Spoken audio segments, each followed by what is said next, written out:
Hello everyone. இன்றைக்கி நம்ம dissimilar diseases பற்றி தான் டிஸ்கஸ் நம்ம நோட் பண்ணக்கூடிய ஒரு இன்ட்ரெஸ்டிங்கான விஷயம் என்னென்னா, நம்ம மாஸ்டர் எப்போவுமே ஒரு அஃபாரிசம் ஸ்டார்ட் பண்ணி நான் இதை தான் பேச போகிறேன்னு சொல்கிறதுக்கு முன்னாடியே ப்ரீவியஸ் அஃபாரிசமில் ஒரு ஹிண்ட் கொடுத்துருவார். ஸோ அந்த ஹிண்ட்டு தான் 34 aphorism. So starting with aphorism 35 in order to illustrate this அப்படின்னு ஸ்டார்ட் பண்ணியிருக்காங்க. இங்கே திஸ்ன்னா என்ன சொல்ல வராங்க, அந்த கொஷினுக்கு ஆன்சர் வந்து நம்மளுக்கு அஃபாரிசம் 34 கிடைக்கும். ஸோ அங்கே என்ன சொல்கிறாங்க, ஒரு ஆர்டிஃபிஷியல் டிசீஸ் வந்து மெடிசன் ப்ரொடியூஸ் பண்ணணும் இல்லையா, அது எவ்வளோனா கிரேட்டர் ஸ்ட்ரென்த்தில் இருந்தாலுமே அது நேச்சுரல் டிசீஸை எப்போ க்யூர் பண்ணணுன்னா அது நேச்சுரல் டிசீஸோட சிமிலராக இருக்கும்போது. So this is so true that no previously existing disease can be cured even by nature herself. So இது எவ்வளோ ஃபேக்சுவல்னால் நேச்சர்னால கூட இதை இந்த ரூலை ஃபாலோ பண்ணலன்னா க்யூர் பண்ண முடியாது அப்படின்னு சொல்கிறாங்க. ஸோ என்ன சொல்ல வராங்கன்னா, ஒரு டிசிமிலராக இருக்க டிசீஸ் இருந்துச்சு அப்படின்னா நேச்சரால் கூட க்யூர் பண்ண முடியாது. ஏன்னா அது சிமிலராக இருந்தால் மட்டும்தான் க்யூர் பண்ண முடியும். ஃபார் எக்ஸாம்பிள், இப்போ நம்ம ஒரு டெஃப் அண்ட் டம் பர்சன்ட்ட பேசிகிட்டு இருக்கோம் அப்படின்னா நம்ம எவ்வளோ தான் கத்தி பேசினாலும் அவங்களுக்கு புரிய போகிறதில்ல. நம்ம வந்து அவங்க லெவல்லே லைக் சைன் லாங்குவேஜ்லேயோ டெஃப் அண்ட் டம் அந்த அவங்க யூஸ் பண்ணுற லாங்குவேஜில் பேசினா தான் அவங்களுக்கு புரியவும் இருக்கும். ஸோ நம்ம எவ்வளோ கிரேட்டர் ஸ்ட்ரென்த், அதாவது ரொம்ப கத்தி பேசினாலும் அவங்களுக்கு கேட்க போகிறதில்ல, நம்ம அவங்களுக்கு புரிகிற மாதிரி சிமிலராக பேசினா தான் அவங்களுக்கு கேட்கும், புரியும். ஸோ இதை தான் இங்கே சொல்ல வந்திருக்காங்க. ஸோ இது வந்து 35ல் நெக்ஸ்ட்டு எப்படி கோரிலேட் பண்ணுறாங்கன்னா, in order to illustrate this we shall consider in 3 different cases. சரி, 3 டிஃப்ரெண்ட் கேஸஸில் இதை நம்ம பார்ப்போம் அப்படின்னு சொல்கிறாங்க. என்ன பார்க்கணும், சிமிலர் இருந்தால் தானே சரியாகும், டிஸ்சிமிலர் இருந்தால் சரியாகுது இல்லையா, அதுதான் ஏன் அப்படின்னு நம்ம 3 கேஸஸில் பார்க்க போகிறோம். அஃபாரிசம் 36 அதில் ஃபஸ்ட்டு சுச்சுவேஷன் சொல்லியிருக்காங்க. அதில் வந்து 2 டிஸ்சிமிலர் டிசீஸ் மீட் ஆகுது. அந்த 2 டிசிமிலர் எப்படி இருக்குன்னா ஈக்குவல் ஸ்ட்ரென்த்தில், இல்லைனா ஃபஸ்ட்டு வந்த டிசீஸ் வந்து ஸ்ட்ராங்கராக இருக்கிற மாதிரி சொல்லியிருக்காங்க. நெக்ஸ்ட்டு டிசீஸ் வந்து நியூ டிசீஸ். இந்த சுச்சுவேஷனில் வந்து it will be repelled by the old one from the body and not allowed to affect. So first one வந்து செகண்ட் வர டிசீஸை வந்து ரிப்பல் பண்ணிடுதுன்னு சொல்லியிருக்காங்க. ஸோ இந்த இல்லுஸ்ட்ரேட் பண்ணியிருக்காங்க. இப்போ ஒரு பேஷண்ட் சிவியர்லி ஒரு க்ரானிக் டிசீஸ்னால் அஃபெக்ட் ஆகிருக்காங்கன்னா அவங்களுக்கு இந்த மாட்ரேட்டாக ஆட்டம்னல் டிசென்ட்ரி இல்லைன்னா வேறு ஏதாவது எபிடமிக் டிசீஸ் அந்த மாதிரி இன்ஃபெக்ஷன்ஸ்லாம் பெருசாக வராது. ஏன்னா இந்த ஓல்டர் டிசீஸ் அவ்வளோ ஸ்ட்ராங்காக it has rooted in his body, his R her body. So next வேறு எக்ஸாம்பிள் சொல்கிறதுக்கு வந்து ஸ்கர்வி இருந்துச்சு அப்படின்னா பிளேகை வர விடாது, எக்ஸீமா இருந்துச்சு அப்படின்னா பிளேகை வர விடாது. ஸோ இந்த மாதிரி எக்ஸாம்பிள்ஸ் வந்து மிஸ்டர் லாரி சொல்கிறாரு.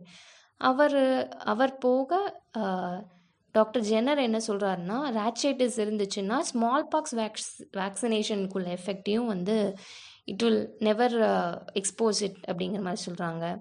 நெக்ஸ்ட்டு வந்து பல்மனரி டியூபர்குலோசிஸ் வந்து fence off moderate epidemic fever வர விடாது அப்படின்ட்டு வான் ஹில்டன் பிராண்ட் சொல்கிறாரு. இந்த மாதிரி வந்து ரெஃபரன்ஸ் எங்கேருந்து எடுத்திருக்காங்க அப்படின்னா ரெமினிசன்சஸ் அண்ட் அப்சர்வேஷன் அப்படிங்கிற ஒரு புக்கில் லாரி சொல்லியிருக்கார் மேக்ஸிமம். ஸோ இதுதான் இல்லுஸ்ட்ரேஷன்ஸ் ஆஃப் 2 டிசிமிலர் டிசீஸ். அதாவது ஒன்று ஓல்டராகவும், அதாவது ஃபஸ்ட்டு ஒன்று ஓல்டராக இல்லை ஈக்குவல் ஸ்ட்ரென்த்தாக இருந்தால் என்ன ஆகுது அப்படின்னு சொல்லியிருக்காங்க.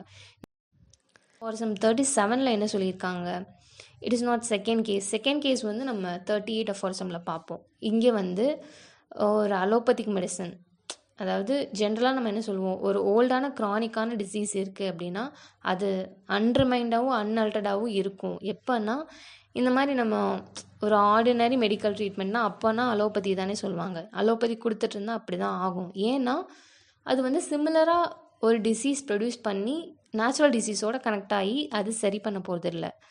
என்ன தான் அவங்க வந்து வருஷக்கணக்காக அது கொடுத்தாலும் அது சரியாக போகிறதில்ல. இதுதான் வந்து அந்த சிச்சுவேஷன் இப்படி இருக்குது அப்படின்னு அவங்க ஹனிமேன் மாஸ்டர்ஸ் வந்து சொல்கிறாரு. அஃபாரிசம் 38 இங்கே செகண்ட் சிச்சுவேஷன் சொல்லியிருக்காங்க. அஃப்கோர்ஸ் இங்கே வந்து 2 டிசிமிலர் டிசீஸ் மீட் ஆகுது. அதோட கேரக்டர் எப்படி இருக்குன்னா, புதுசாக வர டிசிமிலர் டிசீஸ் வந்து ஸ்ட்ராங்கராக இருக்குது compared to the already present weaker one. So இந்த இன்ட்ராக்ஷன் நடக்கும்போது ஸ்ட்ராங்கர் ஒன் வந்து வீக்கர் இதை வந்து சஸ்பெண்ட் பண்ணிடும். இப்போ சஸ்பெண்ட் பண்ணிடுங்கிறதுக்கு வந்து மீனிங் எப்படி சொல்லலான்னா, சிம்பிளாக சொல்லணும்னா அந்த வீக்கர் டிசீஸ் வந்து தலைமறைவாயிரும், ஒரு டார்மன் ஸ்டேட்குள்ளே போயிடும். ஒன்ஸ் இந்த ஸ்ட்ராங்கர் டிசீஸ் வந்து அதோட கோர்ஸ் எல்லாம் கம்ப்ளீட் பண்ணி நல்லா மேனிஃபெஸ்ட் ஆகி அதுக்கப்புறம் க்யூர் ஆகி போனதுக்கப்புறம் தான் அந்த வீக்கர் டிசீஸ் வரும். ஸோ இதை பல எக்ஸாம்பிள்ஸ் மூலயமா இல்லஸ்ட்ரேட் பண்ணியிருக்காங்க. அதில் ஃபஸ்ட்டு எக்ஸாம்பிள் வந்து டுல்பியஸுங்கிறவர் சொல்லியிருப்பார். என்னென்னா 2 சில்ட்ரன் இருக்காங்க, 2 பேருக்குமே வந்து எபிலெப்டிக் அட்டாக்ஸ் வருது. ஆனால் அவர் நோட் பண்ணுறாரு அவங்களுக்கு ஒரு ரிங் வார்ம் இன்ஃபெஸ்டேஷன் வந்ததுக்கப்புறம் அந்த எபிலெப்டிக் அட்டாக்ஸ் வரல. சரி, ஓகே, அது சரியாக இருக்கும் போல இருக்குது அப்படின்னு நினச்சா எப்படி சரியாகும்? டிசிமிலர் இல்லையா, சரியாகாது இல்லையா? ஸோ ஒன்ஸ் அந்த ரிங் வார்ம் சரியானதுக்கப்புறம் மறுபடியும் எபிலெப்டிக் அட்டாக்ஸ் வந்து வர ஆரம்பிச்சிடுது. ஸோ இதுதான் அந்த 2 dissimilar disease of this and this, I mean stronger and weaker nature interact ஆனால் இப்படி நடக்கும் அப்படின்னு சொல்லியிருக்காங்க. அதுதான் வந்து நெக்ஸ்ட் நிறைய எக்ஸாம்பிளாக சொல்லியிருப்பாங்க. ஸ்கோஃபுங்கிறவர் வந்து ஸ்கர்வி வந்து சஸ்பென்ஸ் த இச் டயடிசிஸ் அப்படின்னு சொல்லியிருப்பார். நெக்ஸ்ட்டு வந்து டைஃபஸ் வந்து சஸ்பெண்டட் பல்மனரி டியூபர்குலோசிஸ். அதுக்கப்புறம் mania suspend pulmonary tuberculosis. Mania வந்துச்சுன்னா இந்த மாதிரி டியூபர்குலோசிஸ் ஆல்ரெடி இருக்குன்னா அதை பாஸ் பண்ணிவிட்டு மேனியா கம்ப்ளீட்டாக இருந்து அதோட மேனிஃபெஸ்டேஷன்ஸ் பண்ணிவிட்டு அதுக்கப்புறம் மேனியா போகும்போது டு நோட் ஹியர் மேனியா போகும்போது பல்மனரி டியூபர்குலோசிஸை ஃபேட்டல் ஆக்கி விட்டுட்டு போயிடும். இதை தான் நம்ம மாஸ்டர் வந்து நம்பர் 4 ஃபுட் நோட்டில் சொல்லியிருப்பார். So it has to be noted. மற்றபடி 1, 2, 3 வந்து அந்த கன்சர்ன் பர்சன் என்ன எக்ஸாம்பிள் சொல்லியிருக்காங்க, எந்த ரெஃபரன்ஸ் புக்கிலேருந்து சொல்லியிருக்காங்க அப்படிங்கிறத வந்து கொடுத்துருப்பாரு நம்ம மாஸ்டர். நெக்ஸ்ட் எக்ஸாம்பிளில் வந்து இந்த மாதிரி ஆல்ரெடி வந்து மீசல்ஸ் இருக்குது அப்படின்னா அது ஒரு நெக்ஸ்ட்டு வந்து கொஞ்சம் லேட்டாக ஸ்மால் பாக்ஸ் வருது அப்படின்னா மீசல்ஸ் அப்படி ஸ்டாப் ஆயிடும், அதோட வெளியில் வந்து அதை காட்டாது. ஒன்ஸ் ஸ்மால் பாக்ஸ் வந்து கம்ப்ளீட்டாக அந்த கோர்ஸ் முடிஞ்சதுக்கப்புறம் தான் மீசல்ஸ் வந்து மறுபடியும் ரீஅப்பியர் ஆகும். ஏன் இது மாற்றியும் நடக்கலாம்ல, வயசு வருஷாவும் நடக்கலாம்ல அப்படின்னு நடக்கலாம். இதை வச்சு நம்ம வந்து ஓகே மீசல்ஸ் வந்து வீக்கர் டிசீஸு, ஸ்மால் பாக்ஸ் வந்து ஸ்ட்ராங்கர் டிசீஸ்ன்னு சொல்லலை. அது வந்து இட் ப்ரிசீடட், அது முன்னாடி போயிடுச்சு, இது கொஞ்சம் லேட்டராக வந்திருக்கு. ஸோ அதையும் சொல்கிறதுக்காக நெக்ஸ்ட் ஒரு எக்ஸாம்பிள் சொல்லியிருப்பாங்க. என்னென்னா but it not infrequently happens that the inoculated smallpox is suspended for 4 days by the supervention of the measles as observed by Mangate. ஸோ மேங்கேட்டுங்கிறவர் வந்து இதை அப்சர்வ் பண்ணியிருக்காரு. After the desquamation of which the smallpox completes its course. So once அது desquamate ஆனதுக்கப்புறம் small box வந்து கம்ப்ளீட்டாக அந்த கோர்ஸ் முடியும்.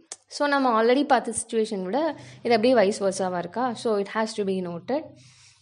Measles suspended the formation of pox pustule following smallpox vaccination. அப்புறம் கவுபாக்ஸ் வந்து suspended scarlet fever and scarlet fever suspended cowpox. அதே தான் மீசல்ஸ் ஸ்மால் பாக்ஸ் பார்த்த மாதிரி கவுபாக்ஸும் ஸ்கார்லெட் ஃபீவரும் அதே வைஸ் அண்ட் வர்ஸாக சொல்லியிருப்பாங்க. இதில் இன்னொரு விஷயம் நம்ம இங்கே என்ன நோட் பண்ணணும்னா நம்பர் 8 ஃபுட் நோட் இருக்கு இல்லையா, அங்கே சொல்லியிருப்பார் நம்ம ஹனிமன். என்னென்னா இந்த டிசீஸ் இருக்கு இல்லையா, ஸ்கார்லெட் டிசீஸை வந்து ஸ்கார்லெட் ஃபீவரை வந்து பர்பியூரா மிலியாரிசிஸ் அந்த இதோட அடிக்கடி வந்து கன்ஃபியூஸ் பண்ணியிருக்காங்க, கொஞ்சம் சிம்டம்ஸ் இதுவாக இருக்கிறதுனால ரீசெண்டாக அப்படிங்கிற மாதிரி அவர் வந்து அப்போ எழுதினப்போ வந்து அதை நோட்டீஸ் பண்ணியிருக்காரு. ஸோ இதை நமக்கு சொல்லியிருக்காரு. அண்ட் ஃபர்தர் எக்ஸாம்பிள்ஸில் வந்து மீசல்ஸ் சஸ்பெண்டட் கவுபாக்ஸ், அப்புறம் measles suspended smallpox vaccination, அப்புறம் ஸ்மால் பாக்ஸ் வேக்சினேஷன் சஸ்பெண்டட் மம்ஸுங்கிறது தான் இங்கே வந்து ஆன்ஜினா பரோட்டிடியா அப்படின்னு சொல்லியிருப்பாங்க. Next aphorism 39. இது சிம்பிளாக சொல்லணுன்னா it is a reasonable roasting of old ஸ்கூல்னு சொல்லலாம். ஏன்னா இதில் நம்ம மாஸ்டர் என்ன சொல்ல வராங்கன்னா, now the ardents of ordinary school of medicine saw all this for many years. Ardentsனா followers இல்லை டிசைப்பிள்னு சொல்லலாம். ஆஃப் ஆர்டினரி ஸ்கூல் ஆஃப் மெடிசன்னா அஃப்கோர்ஸ் அலோபதிக் ஸ்கூல். அவங்க வந்து சென்ச்சுரிஸ் கணக்கில் இதெல்லாம் பார்த்துருக்காங்க. என்னென்னா நேச்சரால் கூட எவ்வளோ ஸ்ட்ராங்காக இருந்துமே வந்து டிசிமிலராக இருக்கிறதுனால அந்த டிசீஸை க்யூர் பண்ண முடிய மாட்டேங்குதுன்னு அவங்களுக்கு தெரிஞ்சிருக்கு. What shall we think of them? ஏன் இப்படி கேட்குறாரு நம்ம மாஸ்டர் அப்படின்னா, இவ்வளோ விஷயங்கள் அவங்களுக்கு தெரிஞ்சுமே ஒரு க்ரானிக் டிசீஸை இந்த மாதிரி அலோபதிக் ரெமடிஸ்னால க்யூர் பண்ண வந்து அவங்க நினச்சிருக்காங்க. பட் வித் தீஸ் ப்ரிஸ்கிரிப்ஷன் வந்து கடவுளுக்கு தான் தெரியும் இந்த ப்ரிஸ்கிரிப்ஷன் என்ன ஸ்டேட் அதை கொண்டு வரும் அப்படின்னு. ஏன்னா இது மறுபடியும் ஒரு டிசிமிலர் டிசீஸை கொண்டு வந்து க்யூர் பண்ணணும்னு அவங்க எப்படி நினச்சாங்கன்னு தெரியல அப்படின்னு நம்ம மாஸ்டர் கேட்குறாங்க. எப்போவுமே நம்ம நோட் பண்ணுறது என்னென்னா, இந்த மாதிரி விஷயங்கள் அலோபதி ரிலேட்டடாக சொல்லும்போது, ஓல்ட் ஸ்கூல் ரிலேட்டடாக கம்பேர் பண்ணி சொல்லும்போது, மாஸ்டர் வந்து ஒரு சர்க்காசமோ இல்லை எப்படி இவங்க இப்படிலாம் பண்ணுறாங்க அப்படிங்கிற ஒரு கொஷினிங் சென்ஸ் ஆஃப் எக்ஸ்ப்ரெஷன் வந்து கொடுத்துருப்பாரு. ஸோ அந்த விஷயத்தை நம்ம மைண்டில் வச்சு படித்தோன்னா நம்மளுக்கு இன்னும் கொஞ்சம் புரியுறதுக்கு ஈஸியாக இருக்கும். Okay, next moving on. அதுக்கப்புறம், and even though physician did not hitherto observe nature attentively, the miserable results of their treatment should have taught them that they were pursuing an inappropriate, a false path. So என்னதான் அவங்க நேச்சரை கவனிக்கலைனாலும் at least அவங்க ட்ரீட்மெண்ட்னால என்ன condition வந்திருக்குங்கிறதையாவது அவங்க பார்த்து, ஐயோ நம்ம தப்பான பாத்தில் போகிறோன்னு அவங்களுக்கு தெரிய வேணாமா அப்படின்னு நம்ம மாஸ்டர் கேட்குறாரு. ஸோ இந்த மாதிரி அவங்க ஒரு டிசிமிலர் டிசீஸை வந்து உண்டாக்கி they have suppressed R suspended the original disease அப்படின்னு நம்ம மாஸ்டர் சொல்கிறாங்க. ஸோ இந்த மாதிரி சஸ்பெண்ட் ஆகும்போது அஃப்கோர்ஸ் அது ரிட்டர்ன் ஆக தானே செய்யும்.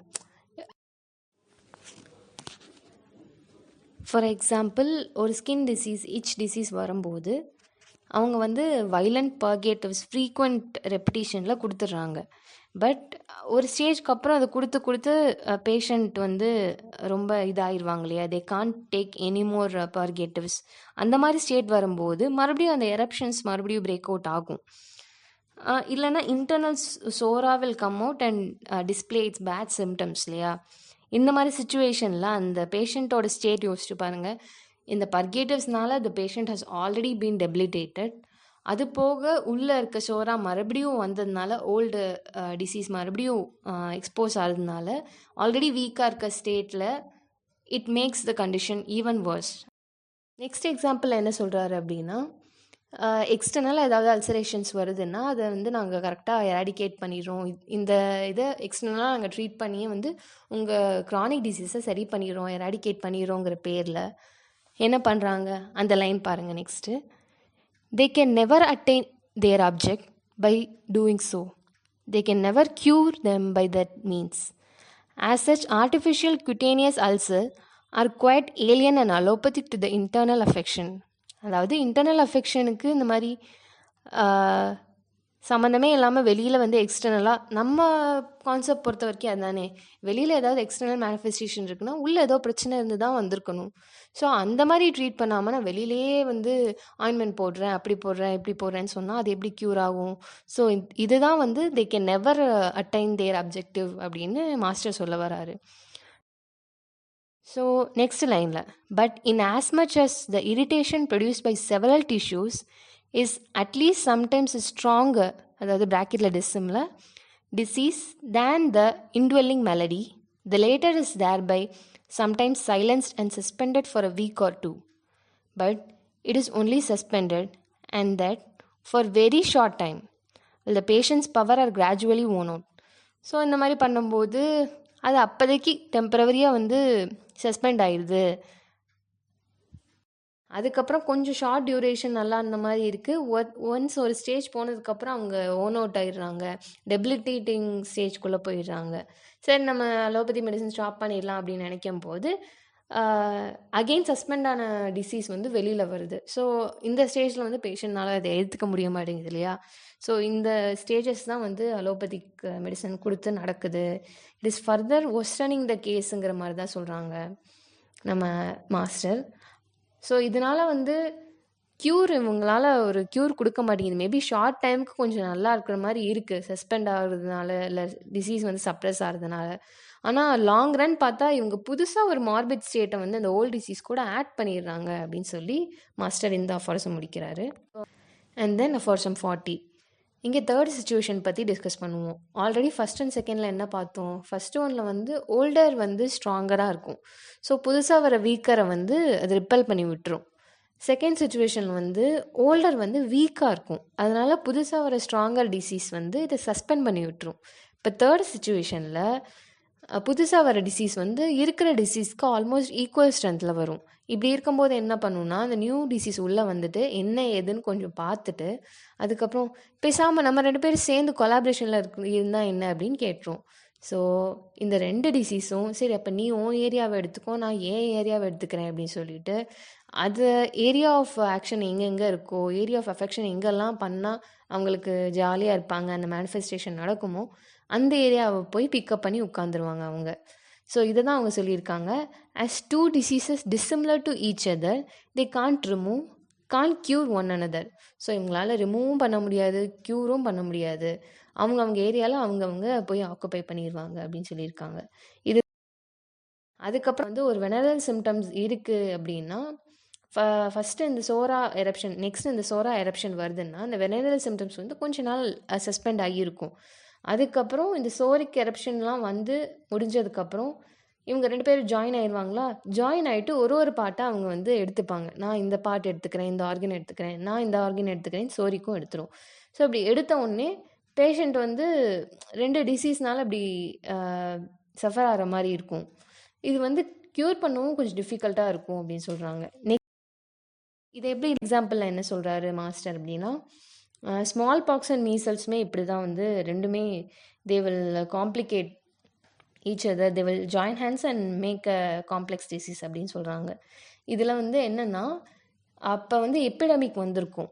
ஸோ அப்படி வந்த சுச்சுவேஷனில் நிறைய கேசஸ் அவங்க பார்த்துருக்காங்க. ஒரு 300 கேசஸ் பார்த்தாலுமே இந்த மாதிரி ஒரு காம்ப்ளெக்ஸ் கேஸ் வந்து 1 அந்த கணக்கில் தான் வந்திருக்கு. ஒரு கேஸ் அவங்க பார்த்துருக்காங்க. அதுவும் யார் பார்த்துருக்காங்க? பி ரசல்ங்கிறவர் பார்த்துருக்காரு. ஸோ இந்த மாதிரி கேசஸ் இருக்குது. பட் இது ரொம்ப ரேராக இருக்குங்கிறதையும் நம்மளுக்கு வந்து மாஸ்டர் வந்து he wants to make us know it. ஓகேவா? அதுக்கப்புறம் வேறு சிச்சுவேஷன், வேறு எக்ஸாம்பிள்ஸ் என்ன கொடுத்துருக்காங்க? கவுபாக்ஸ் வந்து complicated with measles and miliary rash, அதாவது பர்புரா. அதுக்கப்புறம் cowpox complicated with syphilitic treatment also. And finally வந்து நம்ம இந்த அஃபாரிசமில் ஃபுட் நோட் பார்க்கணும். அதில் என்ன சொல்லியிருக்காங்க? From careful experiments and cure of complex disease of this kind, I am now firmly convinced that no real amalgamation of the two takes place. Amalgamationனா ரெண்டும் ஒன்னோட ஒன்று ஒட்டுறதுன்னு இல்லை. நான் என் ஏரியாவை பார்த்துருக்கேன், நீ உன் ஏரியாவை பார்த்துரு அப்படின்னு சொல்லிட்டு தான் இருப்பாங்க. Okay, but that is in such cases the one exist in the organism besides the other only. So ஒன்று தனித்தனியாக இருந்துரும் அப்படின்னு சொல்கிறாங்க. Each in the part that is adapted for it. So அதுக்கேற்ற மாதிரி அது எந்த இடம் பிடிக்குதோ அந்த இடத்துல இருந்துரும். And their cure will be completely effected by a judicious alternation of the best mercurial preparation with remedy specific for SORA, each given in the most suitable dose and form. So இதோட affection எந்த அளவுக்கு இருக்கும், நம்ம எந்த அளவுக்கு cure பண்ணணும் அப்படின்னா, ரொம்ப ஜுடிஷியலாக நம்ம வந்து அந்த கரெக்டான பெஸ்ட்டான ரெமடியை வந்து ஆல்டர்னேட் பண்ணி கொடுக்கணும். இப்போ சிஃபிலிஸ் அண்ட் சோரிக் இருக்குதுன்னு சொன்னோம் இல்லையா, மெர்குரியல் ப்ரிப்ரேஷன் கரெக்டாக வந்து சோரிக் ஸ்பெசிஃபிக் சோரா மெடிசனையும் கரெக்டாக நம்ம ஆல்டர்னேட் பண்ணி டோஸ் கரெக்டான ஃபார்ம்லேயும் மோஸ்ட் சூட்டபிள் வேலையும் நம்ம கொடுக்கணும் அப்படிங்கிறத மாஸ்டர் வந்து சொல்லி முடிக்கிறார் இதில். Thanks for watching. For more videos, do follow and subscribe. Kenny's Homeopathic Zion.